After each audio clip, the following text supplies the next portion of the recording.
Oh, greetings, everybody. Okay, we're here a little bit today to talk a little bit about the flowers to Judge Sutkiewicz situation here. I just want to start out by saying to all of Stephen and Brendan's supporters, do not, please, please, please, please, do not do this. Do not do what you are what this person did that I'm gonna show you today. Just don't. Trust me. Just don't send the judges anything, even if you want to kiss them. Just I'm because you're happy with what they did. Just don't, please. Okay, don't. Please, all of Stephen and Brendan's supporters, if you want to really support them, don't do what you're going to see here. Obviously, I'm not the boss of you, but you know, I just hope that collectively we can all come to the opinion that would be an unwanted thing, and that we will all avoid that, and hopefully nobody will ever do such a thing. Even if you're really happy with the judge, that they made a decision you're really happy with, just please, even if you're really mad at them, please don't.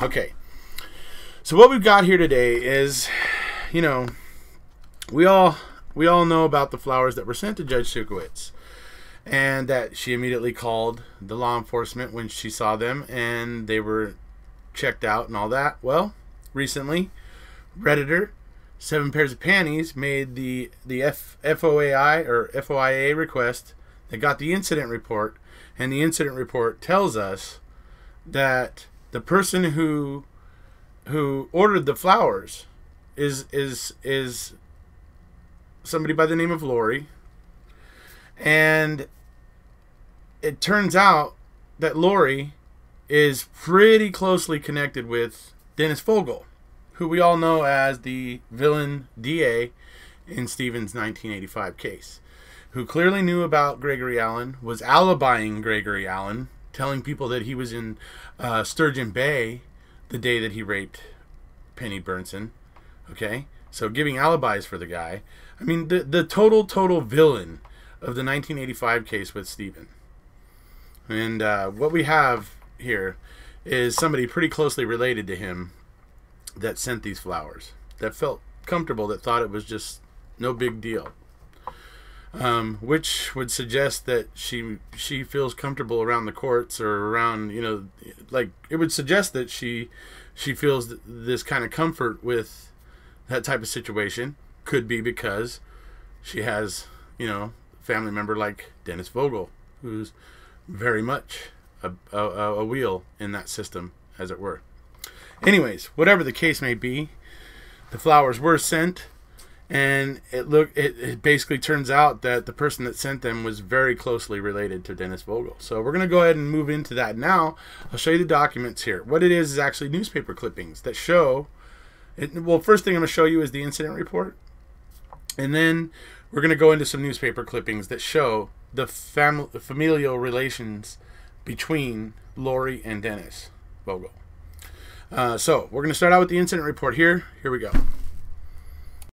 All right, this is the investigative report that was made by the officers who were investigating the flowers sent to Judge Sutkiewicz. Anyways, so it says on the above listed date that the floral arrangement was received. It was said it was from SAIG, which is Stephen Avery's guilty, and that sort of stuff, and that it was a thank you regarding the decision she made not to give Stephen Avery a new trial. Then down lower here, it gets a little bit more into the specifics. You see where the yellow is. After receiving the information from Sergeant Wigosh, I contacted Hoffman's Flowerland, who immediately informed me of the identity of the purchaser of the arrangement. I then, through law enforcement resources, was able to locate a telephone number for Laurie Lederman. After calling the number, I made contact with her husband, Larry. Larry indicated that Laurie was not home. So they didn't get with her. Weren't able to contact her right away, but they eventually did talk to her, and basically everybody just was like, oh, okay, well, there was no big whoop, and whatever, like, it wasn't meant, to be harmful to Judge Sutkiewicz, so basically no foul. So, and I don't know if that's exactly true. I think there's still a foul, small maybe, but still I think something to be considered a foul. I think it's just inappropriate, really. Okay, so what we're going to see now is newspaper clipping from when Laurie's father passed. Okay, it's an obituary from when her father passed, and it states who his parents are, and it also states who his children are. And so that's what's important here. So we're going to go ahead and go through it here real quick. And, you know, we're going to start to see the familial connections. Right after that, we're going to show you a newspaper clipping that is an obituary for Dennis Vogel's father. Okay? And it says who his parents are, who are the same parents as Laurie's father. And then it says who his children are. And one of those children is Dennis Vogel. So you're gonna see this in the newspaper clippings, in the obituaries for these two gentlemen now. Okay, so we'll show you that, and we'll come on back. Okay, this is the obit for Frank V. Vogel. So Frank was born on September 14th of 1927 in Manitowoc, and the son of now late Frank Sr. and Rose Shue Vogel. Okay, just remember that name because Frank here and the next person we're going to see have the same parents, and the next person we're going to see is the father of Dennis Vogel. So this gentleman and Dennis Vogel's father are brothers, have the same parents. Frank, down here where the yellow is down at the bottom there, Frank is survived by his loving wife Marion, one daughter and son-in-law Laurie, and Larry is the son-in-law Lederman from Green Bay. Over on the right there's a little bit where it shows a little bit of a connection to the zippers, just out of passing interest for anybody who might have found that interesting. Okay, here we have a clip from the Herald Times reporter in Manitowoc, Two Rivers, Wisconsin, from May 12th of 1975.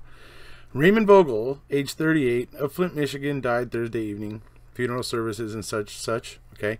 Mr. Vogel was born on December 3rd, 1916 at Manitowoc, son of Frank and Rose Shue Vogel. You remember that name from the previous newspaper article with Laurie's father.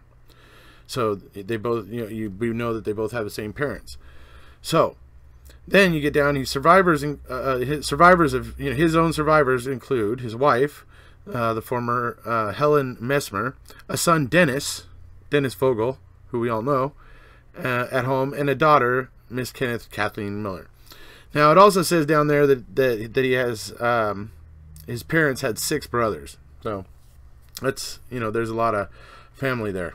But anyways, so that connects here Dennis Vogel with Laurie, whereas they are definitely of the same family, same grandparents and that sort of stuff. So that's how close that they are. So it's more than it seems a little bit more than just coincidence that this Laurie Lederman was sending flowers to the judge and felt comfortable doing so.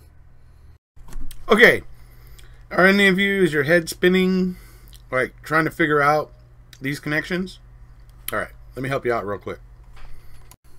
Okay, this is a little something to help everybody understand just how closely Dennis Raymond Vogel, the prosecutor in the first case against Stephen Avery, where they allowed a known rapist to go free and commit more rape and victimize people so that they could falsely put Stephen Avery in prison. So you may remember his name for that. What we have here is in the middle. This right here is Frank Anton Vogel. The easiest way to explain how these people are connected is mainly through Mr. Frank Anton Vogel here. He is the grandpa. He's grandpa. So he is the father of Frank Vincent Vogel, okay? And he is the father of Raymond Frank Vogel here, because you can tell it says here, son of Frank Anton Vogel. That's this guy, Frank Anton Vogel. Okay, so then it says here that he is the father of Frank Vincent Vogel. So that is Frank Vincent Vogel here. So these two guys are brothers, and this is dad. Okay? Then Raymond Frank Vogels has a son, and that is Dennis Raymond Vogel. Frank Vincent Vogel Jr. here is a daughter, and that daughter is Laurie Vogel. So basically, first paternal cousin with Dennis Raymond Vogel. So that's how they're connected, folks. Just so you could see it kind of more plainly. Okay, these next two are just going to further, further affirm the connections that Dennis and Laurie have. Essentially, it's going to show here that Laurie Vogel did marry a Larry Lederman, and then we're going to see another article about, a Dennis Vogel eyeing the DA chair, whose parents were such and such, so the people I've been talking about here. So we're going to see those two right now, just to further solidify the fact that these two are the people we see mentioned in the previous articles I've shown you. Okay, and just to illustrate that Laurie Lederman that was referred to in the first article is the same Laurie Lederman that we're talking about. So here is Laurie Lynn Vogel and Larry Michaelette Lederman chosen September 19th as their wedding day. Their parents are Frank and Marion Vogel, Denmark, and Melvin and Joyce Lederman. So, so basically, this is the Laurie that they're talking about, and getting married to Michael or Larry Lederman, who we saw referred to obviously in the first article. Okay, so just in case there's anybody out there questioning whether or not Dennis Vogel is actually connected to this family or not, well, here we go. The same Vogel who eyes DA post, right? Says here, he is the son of Helen M. Vogel and the late Raymond F. Vogel. His grandparents are Mr. and Mrs. Frank A. Vogel. So we know with absolute certainty that Dennis Vogel of Manitowoc, who wrongfully convicted Stephen Avery in 1985, is definitely the grandson of Frank A. Vogel. So, and just like Laurie would be a granddaughter of Frank A. Vogel, basically the grandfather who I showed you, who the guy that was in the middle, he is the grandfather. He had two sons. Well, he had more than that, but the two sons that are important are Dennis's father and Laurie's father. So, anyways, just to help everybody understand the familial connections here. All right, so to wrap up here, like I said, it's unfortunate that a Vogel, a member of the Vogel clan, is still getting involved in this type of way with Stephen Avery, considering that we can thank the Vogel clan for, number one, wrongfully convicting Stephen Avery back in 1985, allowing a known rapist to go free, to rape and create more victims, right? So we know that he did these things, that he was in on it. And like I said, he was even trying to alibi Gregory Allen, okay, by saying no, it couldn't be him. He was in Sturgeon Bay that day. Saying he was in Sturgeon Bay the day that he was raping Penny Burnson is just ridiculous. So he is a bad villain. And if you want, like so many guilters say, yeah, well, when Stephen Avery was in prison the first time, that's when he became, this way, by hanging out with those kinds of people, that he turned into a killer, and that's why he ended up killing Teresa. Well, if that's the case, then isn't Dennis Vogel ultimately responsible for that? And Koceric? The two, in my mind, the two biggest villains from 1985? Because, trust me, some of you might want to say, no, Gregory Allen's the biggest villain. No.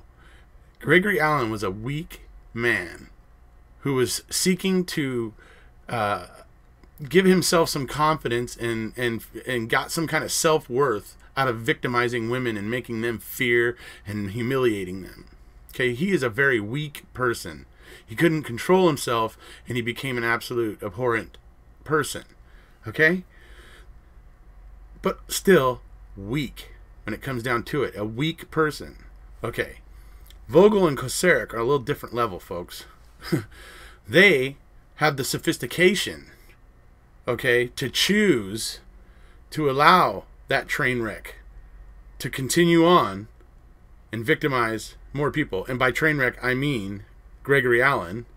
They had the intellects to say, yeah, we're going to let him go on, and we're going to go ahead and put this innocent man in prison for it.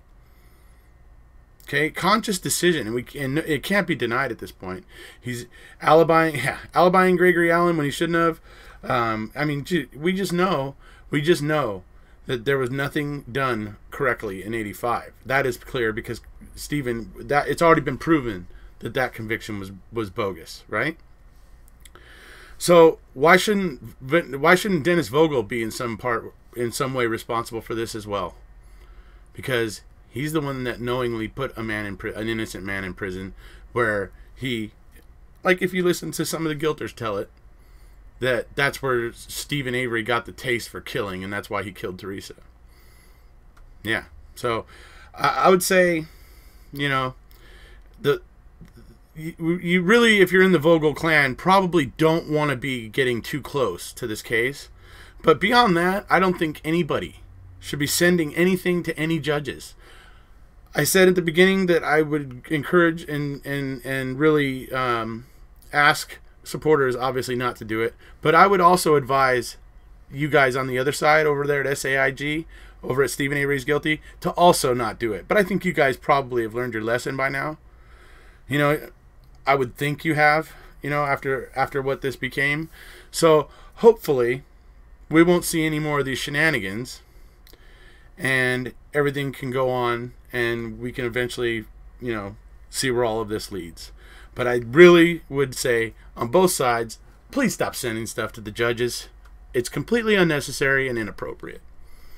Okay, that's about it, folks. If you haven't already, please hit subscribe. We'll see ya.